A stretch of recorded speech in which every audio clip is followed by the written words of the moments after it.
Hi, everyone. I'm John C. Morley, the host of the JMOR Tech Talk Show and Inspirations for Your Life.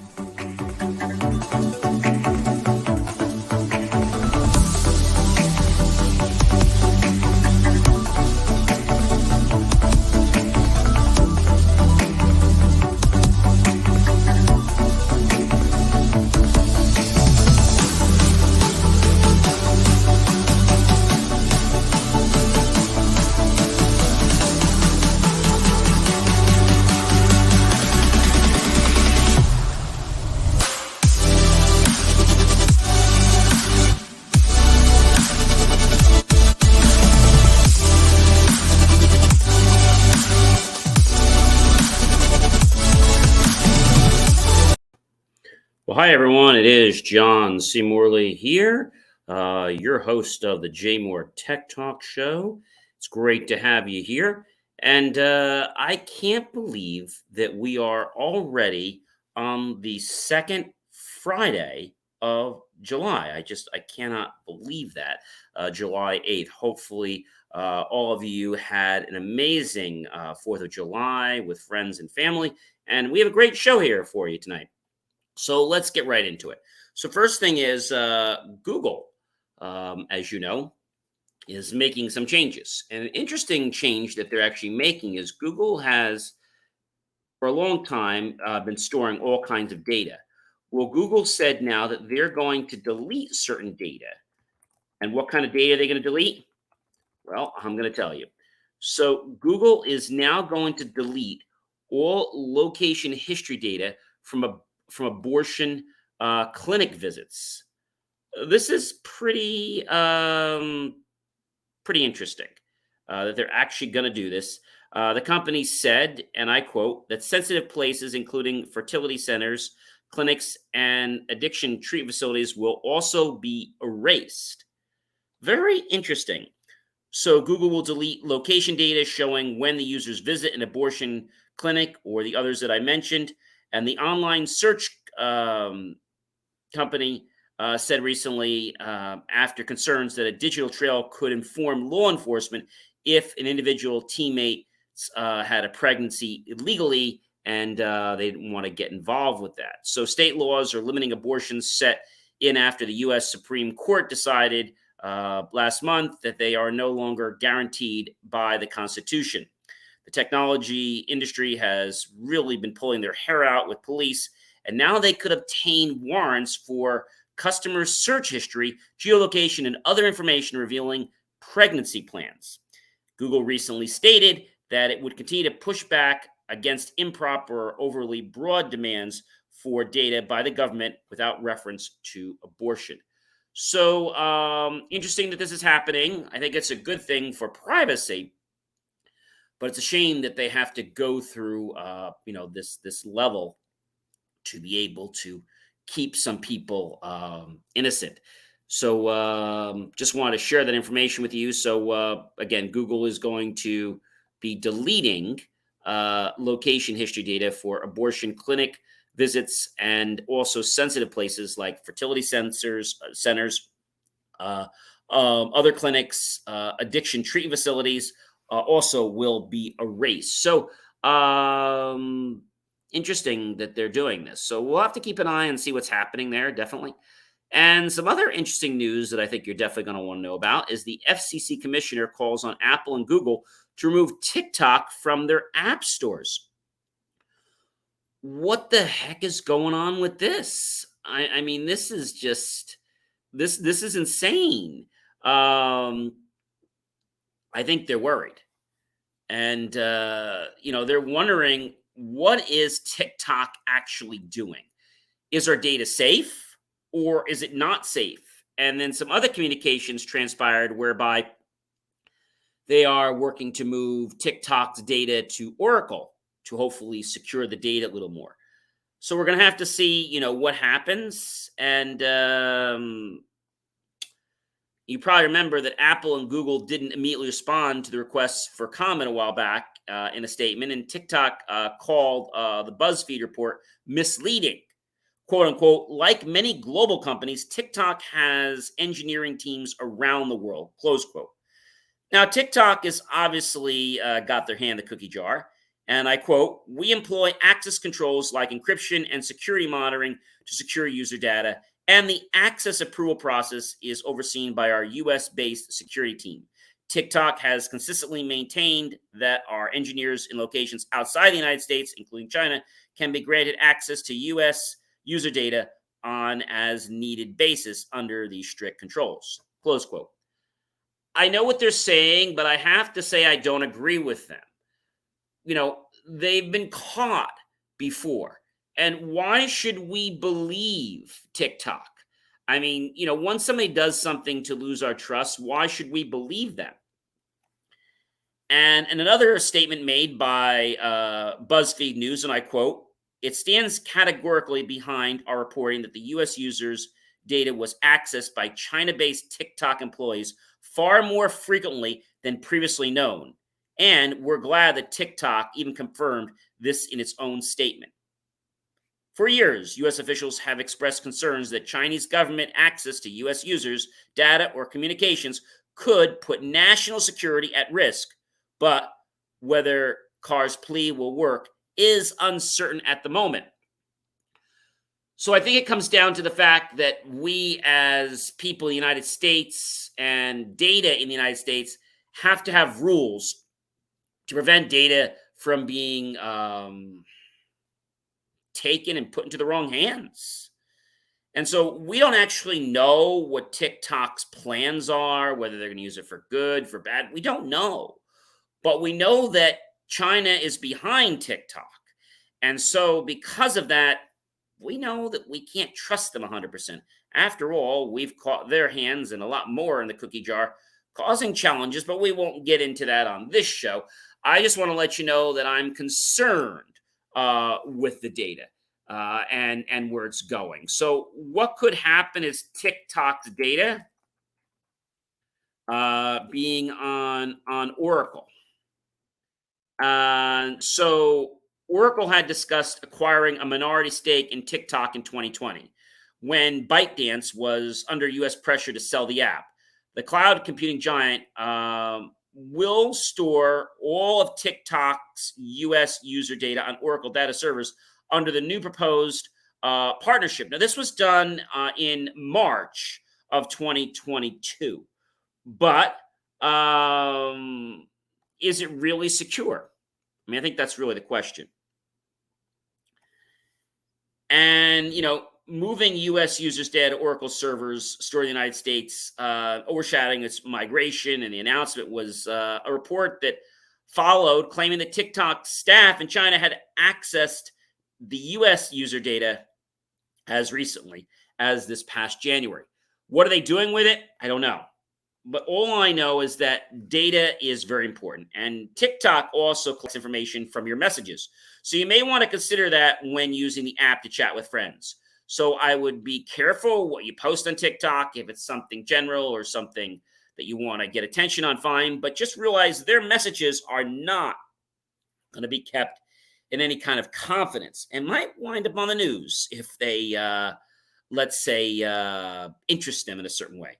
Furthermore, the platform doesn't have end-to-end encryption for messages like they said, and that means that it isn't as secure as some of the other messaging apps, which do have that extra layer of security built in. But is TikTok safe for your business? I think that's really what we want to ask. And I'd have to tell you that safety is a concern. I don't use TikTok for anything that is confidential or for anything that would be security related. It's all stuff about motivation. So if they learn about my motivation stuff, it really doesn't matter. But I would tell you not to use TikTok to share any kind of personal information that's PHI, personal health information, or any kind of information, user information. Or just PI, personal information. So personal information is defined by things that you wouldn't give out to a total stranger, such as your home address, your phone number, your full name, your social security number, right? Your passport number, Um, what else? Yeah, even your credit cards. So let's be a little more secure and not give up this data. I know it sounds crazy, but I don't trust TikTok 100%. I don't really know where all your data is being stored and if there's any tentacles from that have access to this Oracle base. Even though they claim it's safe, my gut feeling is not to trust it. That's just me. But you know, I'm a real security freak and I don't trust really anybody when it comes to security. And this just seems like there's too many hands involved. And there's not really that extra level of encryption, which should really be there. And so, even though the data is stored some other places, I don't believe that your data is secure. I think that there could be a back end and they could see everything going on at any given moment in time, either live or stored. So I just don't trust TikTok and the organization that created it. I'm sorry. I'm just giving you my feedback there. So we're going to have to see, what's going on definitely with TikTok and just be careful. Don't share your personal secrets or your trade secrets or even what your business is going to attempt to patent or trademark because you might find that it gets, let's say, exploited and could come back to bite you. So just don't do that. Well, you and I have talked a lot about crypto. Crypto's got some problems. Yeah, crypto has some problems. After filing for bankruptcy, one of our leading leaders in one of the crypto lenders, I should say, in the space, crypto lender Voyager Digital, says it will maintain operations. What the heck is that all about?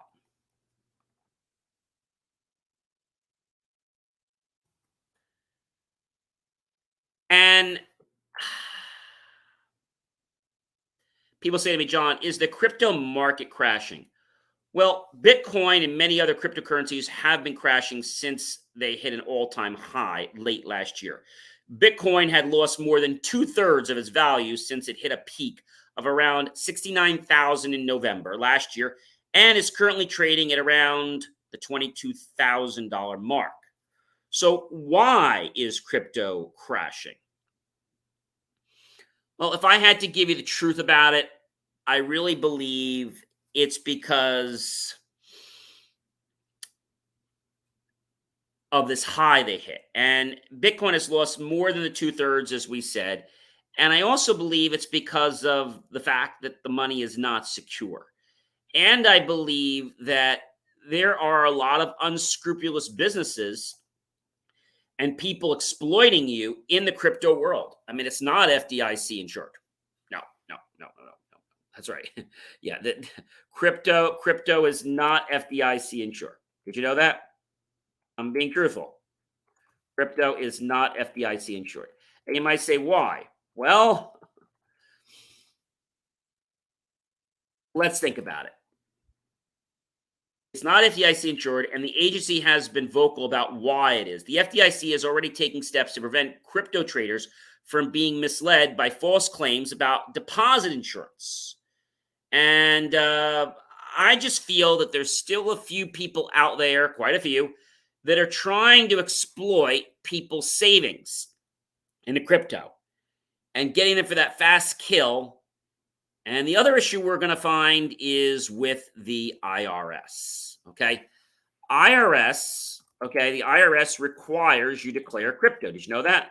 The IRS requires you to declare crypto. So your Bitcoin, your Ethereum, and other cryptocurrencies are taxable. The IRS considers cryptocurrency holdings to be property for tax purposes, which means your virtual currency is taxed in the same way as any other asset you own, like stocks or gold. So, do you have to disclose crypto to the IRS? Well, if you mine cryptocurrency, if you earn cryptocurrency by mining it, it's considered taxable income and it might be reported on a Form 1099 NEC at the fair market value of the cryptocurrency on the day you received it. You need to report this even if you don't receive a 1099 form, as the IRS considers this taxable income. Now, here's the thing. A few years ago, people said, well, cryptocurrency doesn't get taxed until you spend it.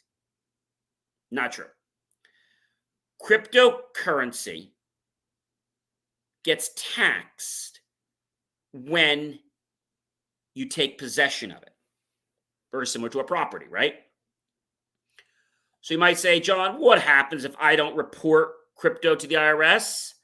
Well, if you don't report your taxable crypto activity and face to the IRS to their value, you might face a serious IRS audit, and you could incur interest penalties or even criminal charges, as it could be considered tax evasion or fraud.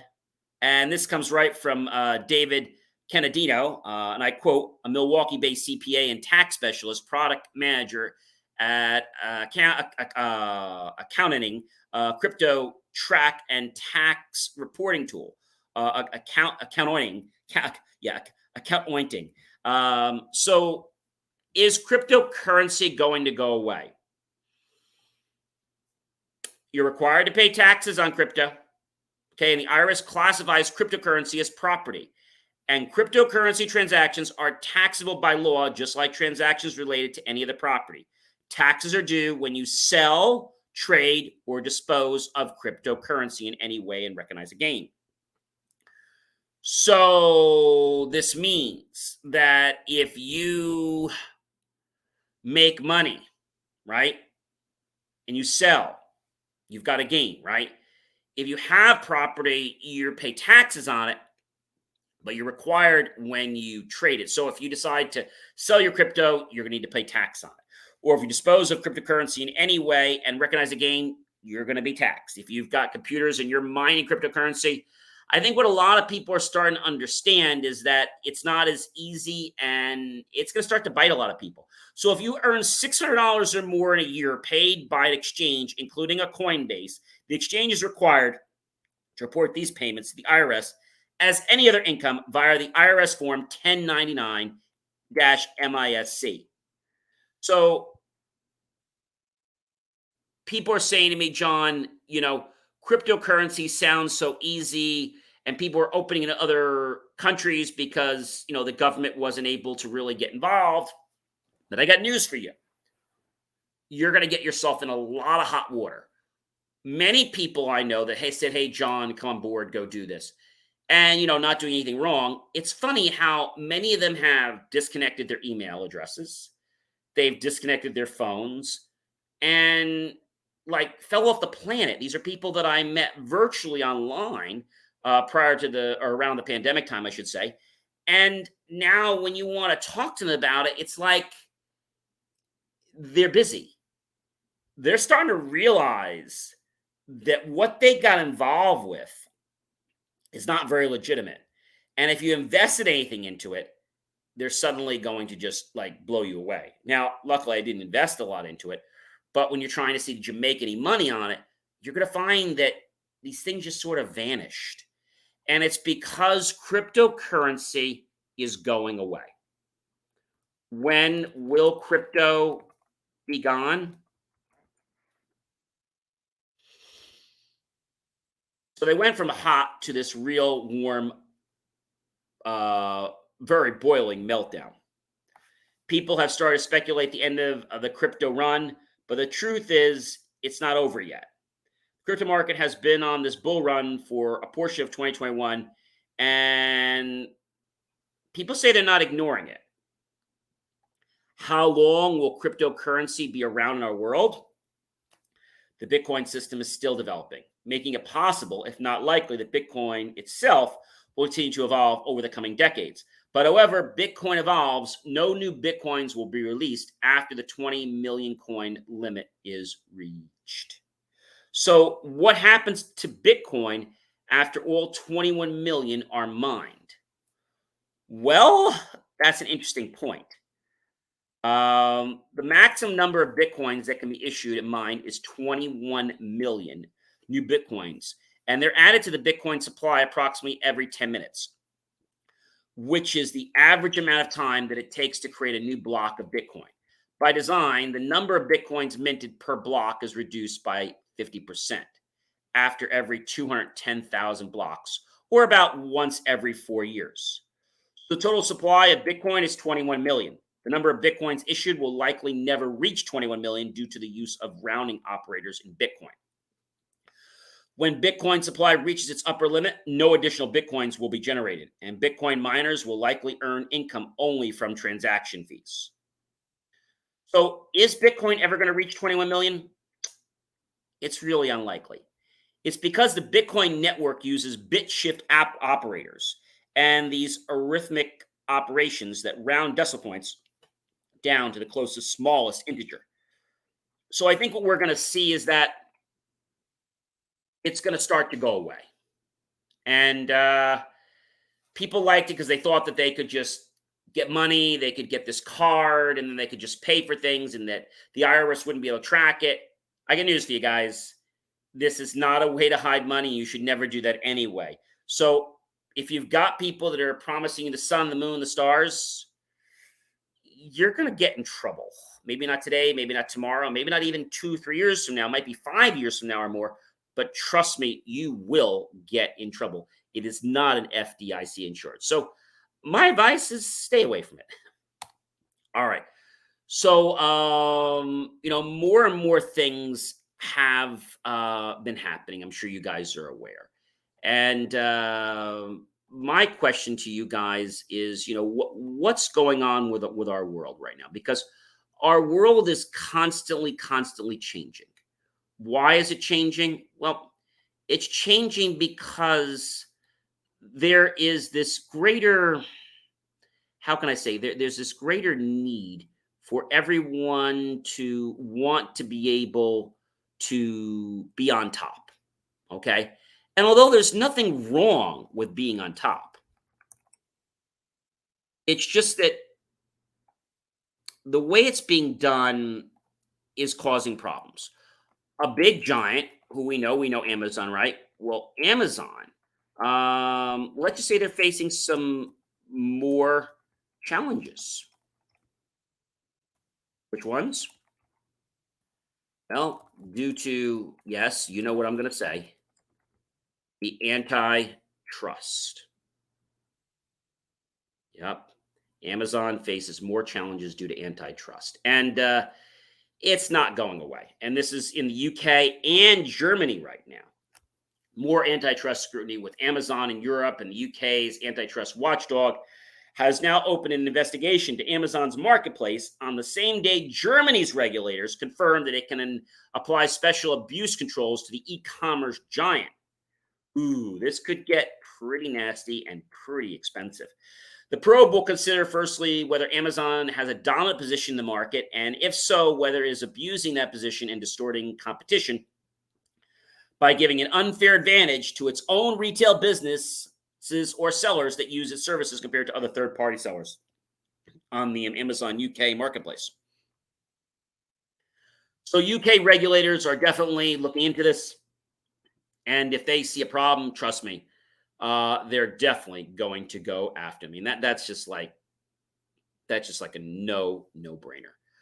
But something else interesting that's coming along. Apple, the new Apple lockdown option for iOS. Well, what is this? This is pretty cool.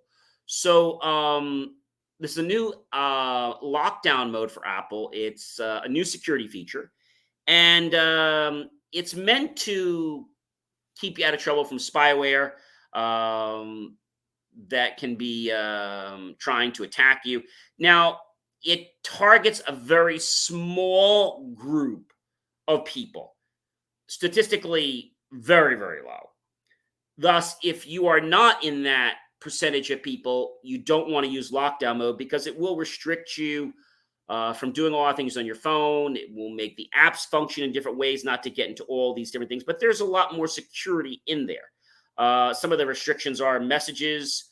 Most message attachments other than images are going to be blocked. Some features like link previews will be disabled. Web browsing, certain complex web technologies like just-in-time JavaScript compilation are disabled unless the user excludes a trusted site from the lockdown mode. Apple services, incoming invitations, and service requests, including FaceTime calls, are blocked if the user has not previously sent the initiator a call or request. Wired connections with a computer or accessory are blocked when iPhone is locked. Configuration profiles cannot be installed, and the device cannot enroll into mobile device management while lockdown mode is turned on. So it's good that they're doing this. I mean, I think it's a great thing. But again, it's not for everyone. I think it's good that Apple has rolled this out. But there's something else that I want to share with you, and that is the new Apple lock screen. What is the new Apple lock screen? Well, Apple unveils this brand new technology, which will be out soon. And it is a brand new, what we call a brand new, basically lockdown. It's a now pay later feature, redesign the iPhone's lock screen, and it's going to allow people to do certain things with their, basically with their lock screen, so they could be more productive. And it'll be interesting what they're going to do. But now your lock screen will do a lot more than just lock it. It could actually be like an app that you could literally have on your phone. So that's something that they're working on. We're gonna have to see where that's going. We'll have to take a look. I'm sure more things will be coming around that. But here's something I think that's just really, when I say dreadful, it's dreadful. Parents sue TikTok after girl's death. This is heart-wrenching. I mean, the fact that this even happened, I mean, girl dies, and parents sue for TikTok. I mean, can you even believe that something like this happened? I can't. Parents blame platform algorithms for choking deaths of 8 and 9-year-olds. The families of 2 young girls who allegedly died as a result of a viral TikTok challenge have sued the social media platform, claiming its dangerous, quote unquote, algorithms are to blame for their children's deaths. Parents of the 2 girls who died in 2021 in a blackout challenge, quote unquote, on TikTok, which encouraged users to choke themselves until they passed out, filed a suit on Tuesday, not too long ago, in Los Angeles County Superior Court. I can't believe that this is going on. And they have something called the SMVLC, the Social Media Victims Law Center. It's a legal resource for parents of children harmed by social media addiction and abuse. And they allege the platform's dangerous algorithm intentionally and repeatedly pushed videos of the challenge into the children's feeds, incentivizing them to participate in the challenge that ultimately took their lives. TikTok needs to be held accountable for this type of content. Is it really about content, or is there some other hidden agenda behind TikTok? I'm starting to wonder, but all I have to tell you is that I think TikTok should be restricted to certain ages, but I also think that content that is going to prove harmful to people, that's abuse, that's tortures, that shouldn't be allowed on TikTok. I mean, that's my personal feeling. All these companies want data or content that is going to produce more views, but nobody really gives a darn about, is it going to hurt someone's lives? Is it going to cause someone to harm themselves or harm others?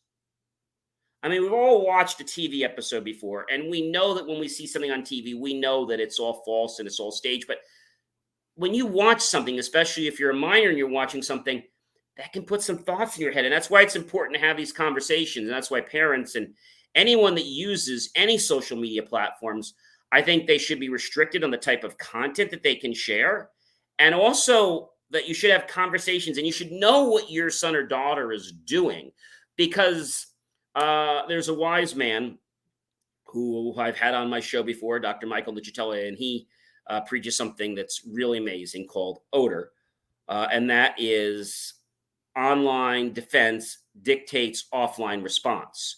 So what you do online can basically bleed into your everyday lives. Now you might say, gee, it's harmless, John. It's only social media. Okay. It's only harmless, right? Because nobody's gotten hurt. But why has it suddenly become something that somebody cares about when somebody has to die? See, that's the problem.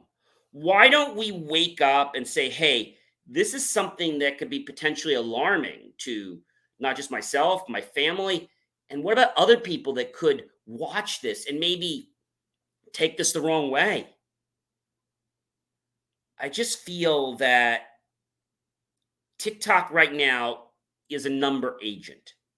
And not that all the others are very good either, but I don't think the other platforms would tolerate this.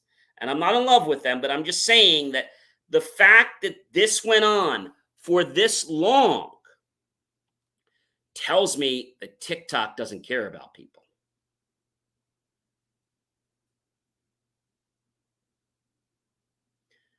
I mean, you might say to me, John, you know, people have to be responsible for their own actions. I get it, okay? But the people that died, that's what I want to share with you, okay? They were like 15 years old. Okay.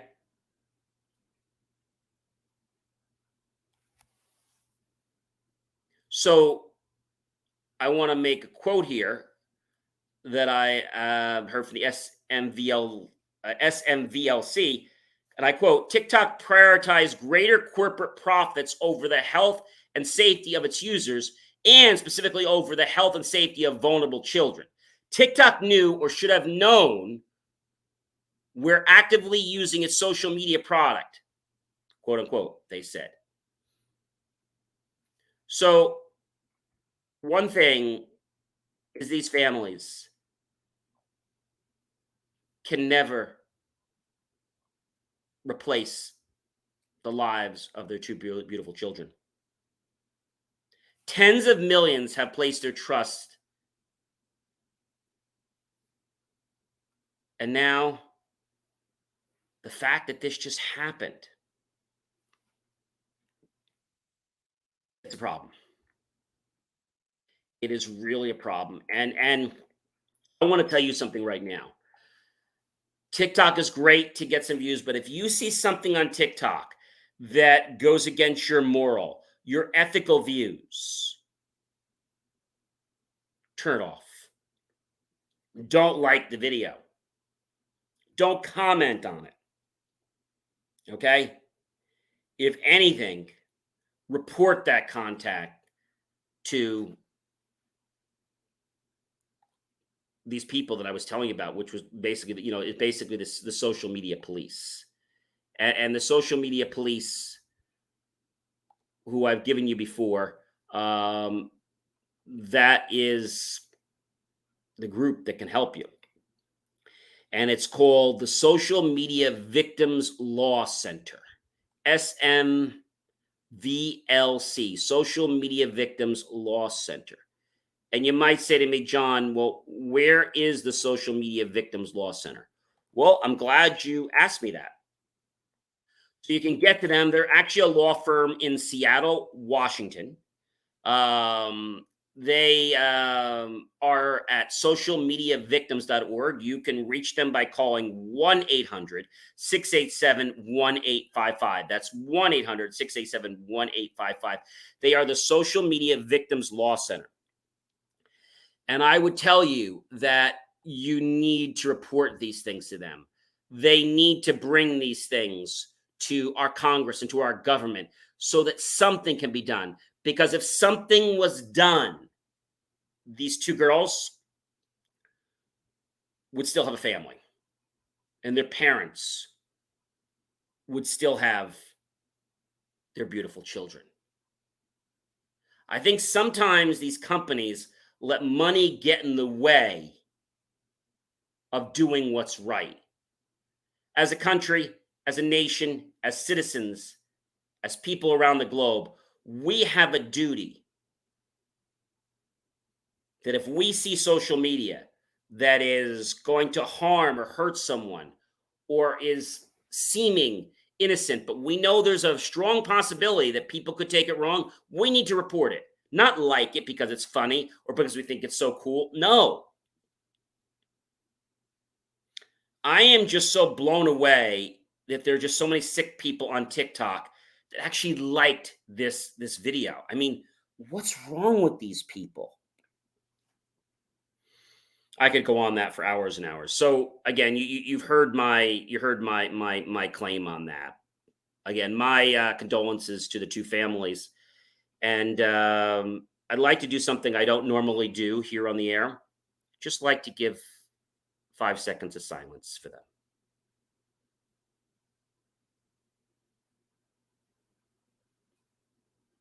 Blessings to you and your family, and I hope that out of this lesson, that many have learned that social media is no joke. And if something gets put on social media that could get in the minds of people, okay? And with this girl only being 15 years old, thinking that it was fun or was a challenge, and she lost her life. I don't think she ever would have done this if they knew that this could have hurt them. I don't think they were aware of that. But they shouldn't have had to worry about this. This should have never been presented to people. They were 15 years old. They shouldn't have allowed this content to anybody. All right, I'll get off my soapbox because I could be on that for a long time. You have the number that I gave you for the Social Media Victims Unit, and their local number is 206 741 4862. That's 206 741 4862. You can tell them you heard it here on the JMOR Tech Talk Show. We bring you not just technology, not just information, but awareness and things that everyone has to be alert about to not only protect themselves, but protect the safety and life of others. All right. Well, on a lighter topic, getting back to Apple. Apple has been rumoring that there's going to be a new sports watch coming out. That's pretty cool, right? So they're saying that Apple plans the Extreme Sports Watch with larger screens and a metal case. New rugged model will get longer battery life for workouts. I'll believe it when I see it. Company also plans a new standard Series 8 and a low-end SE set of models. So Apple plans its largest smartwatch display to date, and with the bigger battery, it should hopefully do something better. But this is going to be interesting to see where this goes and what it's going to do for people and how it's going to change people's lives, especially a lot of the sports enthusiasts. It'll be interesting to see. All right. Just a few more topics here tonight. I think the thing we have to understand is that information in our world can definitely be a problem. And when we think about, our lives and we think about social media, I mean, all of us use this every day so that we can pass time. Maybe we can get some views, and there's nothing wrong with getting views. It's just put content out there. Now, I got to say something to you. If you post something out there and somebody doesn't like it, or if somebody posts something out there and you don't like it, that's not the time to abuse them, to threaten them. It's okay to put their comment like, hey, I didn't like that comment. That's fine. It's gentlemanly to disagree. You don't have to agree. But let's be civil about it. Let's not call them names. Let's not threaten them. Let's not cause them to worry about harm. They're expressing their views. Okay? And that's what social media is. It's not that serious. Let's be playful with it, but let's realize that when we see something in social media that could impact us and impact others, especially their lives, we need to do something. We need to say something. We need to let others know about it. And it's not liking it, it's not commenting about it, because that's just going to get that video to view higher. We want to report it so that video gets taken down. Hey, ladies and gentlemen, I am John C. Morley, serial entrepreneur. I thank you so much for joining us here on the July 8th show of the JMOR Tech Talk Show. We've got more great shows coming for you. I hope you will definitely come back and see us on July 15th. We even have a great guest coming the end of the month. So I hope that you will definitely choose to keep watching us, liking our channel, following us, supporting us, and, sharing our great content out. And if our content resonates with you and you'd like to say thank you, make the choice and buy my team and I a cup of coffee, a watermelon, or even an ice cream cone. We'll be so grateful for those pennies and dollars. We'll put them into new hardware, new technology, new equipment, new software, and even new facilities to give you the most jaw-dropping, motivational, of course, tech content around. And very happy to let you know that we're going to start broadcasting one show every single month live from the Oakland Public Library. Real excited to be doing that. I believe we're going to start doing that late August or September. So stay tuned for that. And we're hoping to be bringing our show to be more of a live show instead of just, the virtual you see. I hope you guys have a great rest of your weekend. And you know what? I will be back next week, which is, July 15th. Take care, everyone, and enjoy the rest of your weekend.